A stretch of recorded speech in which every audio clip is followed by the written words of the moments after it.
La libido dans le couple. Alors, la libido dans le couple, vous savez que c'est quelque chose que vous avez envie certainement de retrouver. Peut-être que vous avez perdu un peu de votre libido au début de la crise existentielle. Peut-être que votre conjoint a perdu la libido envers vous, mais peut-être pas en fonction de votre pansement. Et donc, j'ai décidé de vous faire une formation qui est sortie mercredi dernier, qui s'appelle Comment retrouver votre libido et comment faire retrouver sa libido à votre conjoint. Vous avez un descriptif de cette vidéo, évidemment, le titre de la formation et le lien pour acquérir cette formation. La libido n'est pas quelque chose de naturel avec votre conjoint, sauf en phase de lune de miel, la première phase. Si vous êtes ensemble depuis 5, 10, 15, 20 ans, évidemment, vous n'êtes plus en lune de miel. Donc on a toujours connu les couples et on a toujours connu des crises de libido dans les couples. Et dans la même relation, la phase de sécurisation qui a suivi la phase de lune de miel a entraîné finalement des obligations qui ont diminué la libido de votre conjoint vis-à-vis de vous. Peut-être même qu'en fin de phase de sécurisation, vous étiez aussi dans un défaut de libido. Donc concilier la sécurité et l'aventure dans votre couple, l'amour, le désir, la connexion, le manque ressenti entre guillemets n'est pas quelque chose qui est inné, qui est offert naturellement par la nature, mais qui se travaille. Donc le désir et la libido, ça se travaille. Et lorsque l'on a traversé une crise existentielle, lorsque vous allez récupérer votre conjoint grâce à votre travail, eh bien vous allez devoir aussi comprendre que finalement la libido est quelque chose qui se travaille. Alors, maintenir la fin de la crise existentielle et la libido, ce n'est pas un problème à résoudre, c'est un paradoxe à gérer. Ce n'est pas un problème à résoudre, c'est un paradoxe à gérer. Donc, le sexe, les relations après la crise, les enfants, finalement, vont faire que ça va créer tout ça, des traumatismes à différents niveaux, la bombe que vous avez reçue, je t'aime plus, etc. Et finalement, vous allez petit à petit vous rendre compte que raviver la libido, ça prend, comme on le dit dans la formation, mais ce n'est pas naturel. Et le faire vivre pendant toute la phase 4 de votre couple que vous allez mettre en place, va vous demander une espèce de conscience, de travail, si vous voulez, pour que cette libido permette de consolider votre couple. Alors, ce qui a entraîné probablement la baisse de libido chez votre conjoint, c'est que le mariage a longtemps, le couple a longtemps été encadré plus par le devoir que par l'amour. C'était, on devait vivre ensemble pour élever des enfants, un seul homme ou femme du travailler, alors c'était plutôt l'homme à l'époque, et finalement on avait besoin l'un de l'autre pour vivre, survivre et faire vivre ses enfants. Donc on était dans un modèle de relation de service. Aujourd'hui, c'est la qualité de l'expérience qui compte. C'est la qualité de l'expérience qui compte. Des fois, vous me dites en coaching, oui, je ne comprends pas, Bruno, j'aime bien cette expression, je ne comprends pas, Bruno. Pourtant, on avait tout pour être heureux. Nos amis nous disent, vous aviez tout pour être heureux, une belle maison, une piscine, waouh, la piscine. Des enfants, vous entendez bien, etc. Et oui, mais il manquait l'expérience, la qualité de l'expérience. Et finalement, la survie de la famille, aujourd'hui, dépend du bonheur du couple, et le bonheur du couple passe par cette libido. La séparation, à la fin de la phase comment dirais-je, de distantation, de construction, va se produire non pas parce que nous sommes malheureux, mais parce que nous voulons être plus heureux. On s'imagine être plus heureux avec pansement que dans son couple. C'est pour ça que l'on va voir pansement. Donc ce n'est plus une façon de dire je m'en vais parce que je suis malheureuse, mais parce que je pourrais être plus heureux avec quelqu'un d'autre. Alors évidemment, à la fin de la phase de sécurisation, quand votre conjoint lance la bombe, on a plutôt du j'ai toujours été malheureuse, je souffre beaucoup, j'ai de la charge mentale, je suis malheureux, je souffre beaucoup parce qu'il n'y a plus de sexe, etc. Donc quand l'homme dit « je suis malheureux parce qu'il n'y a plus de sexe », il faut entendre « je pourrais avoir plus de plaisir ailleurs ». Et quand j'entends j'ai trop de charge mentale, je pourrais trouver un homme qui me donne plus de plaisir et qui m'aide dans mon quotidien. Donc c'est toujours j'aurai une vie meilleure, avec plus de plaisir qu'avant. Puisqu'effectivement, on est d'accord, vous avez la maison avec piscine ou la maison sans piscine, peu importe, vous avez 2 salaires, vous avez 2 voitures, vous partez en vacances, etc. on n'est pas dans le malheur, on n'est pas dans la misère, on n'est pas dans Cosette, on n'est pas dans les Thénardier, on n'est pas à la petite Bernadette de Lourdes qui vivait dans une forme de cachot. Je ne sais pas si vous avez visité Lourdes et la maison d'enfance de Bernadette Soubirous. C'était une maison avec une pièce, pardon, avec sept enfants dedans, les parents mal isolés, humides, etc. C'était presque un cachot. D'ailleurs, c'était, je viens de me souvenir là, je ne sais pas pourquoi je vous raconte cette histoire aujourd'hui, enfin, c'était l'ancien cachot municipal qui avait été loué. Et les 7 frères et sœurs, je crois qu'ils étaient 7, et les parents vivaient dans une même pièce, dans une ancienne pièce de cachot, vous vous rendez compte?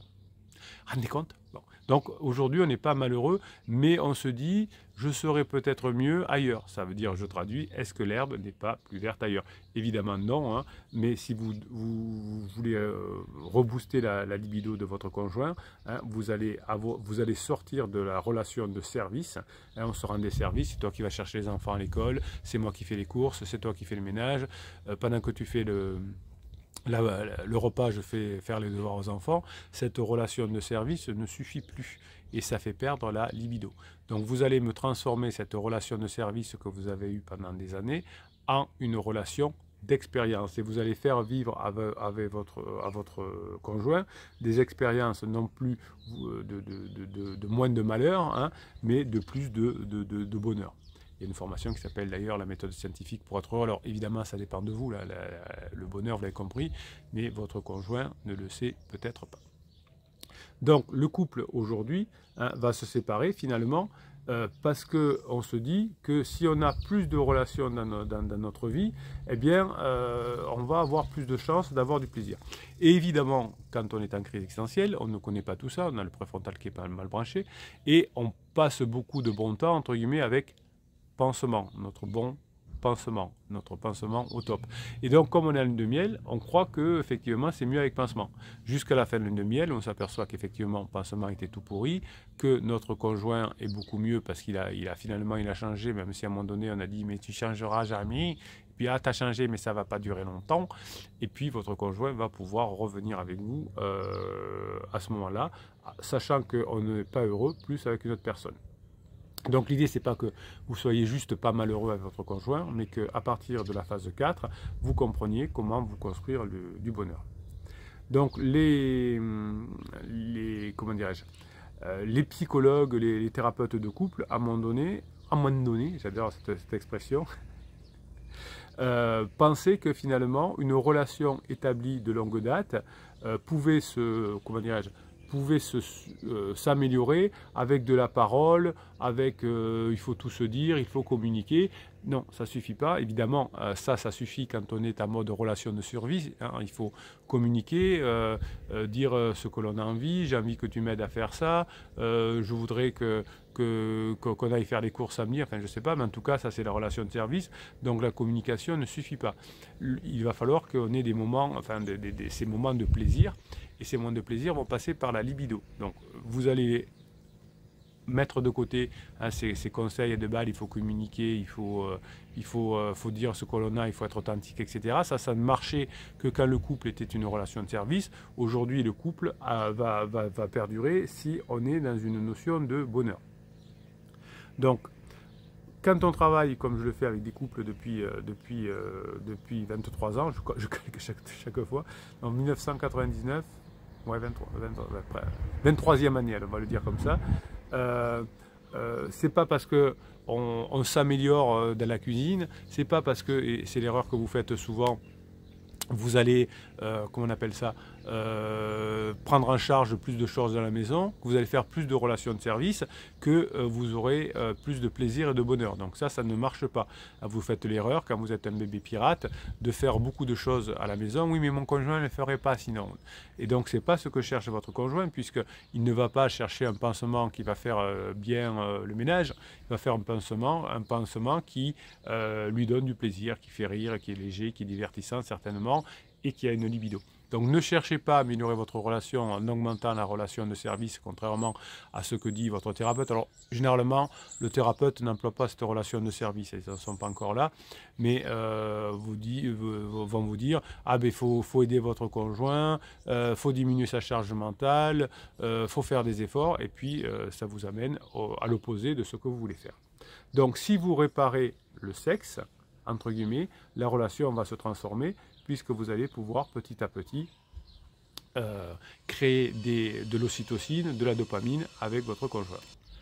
Cette partie sexuelle que vous allez travailler dans la formation de cette semaine va vous permettre finalement de contrecarrer des traumatismes que l'on vit aujourd'hui dans notre vie, hein, la perte de couple, le traumatisme que ça va entraîner bien sûr, le démantèlement des communautés, des familles, des villages, etc., l'immigration, les réfugiés, etc. Donc tous ces thèmes qui sont aujourd'hui un peu anxiogènes dans le monde parce qu'on perd des repères finalement, hein. Si je quitte une région pour une autre, je suis réfugié dans une autre région du monde ou du même pays, tout ça crée un stress.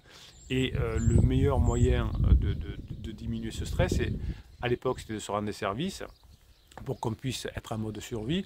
Aujourd'hui, hein, c'est de comprendre les besoins de l'autre, de mettre de la légèreté, de mettre de l'aventure, de créer des expériences positives. Si vous arrivez à mettre ces expériences positives en place, eh bien la libido peut revenir, la libido va revenir, hein, vous ne vous épanouirez sexuellement que si vous avez mis en place tous ces moments dans la journée où vous allez reconnaître ce plaisir et ce bonheur.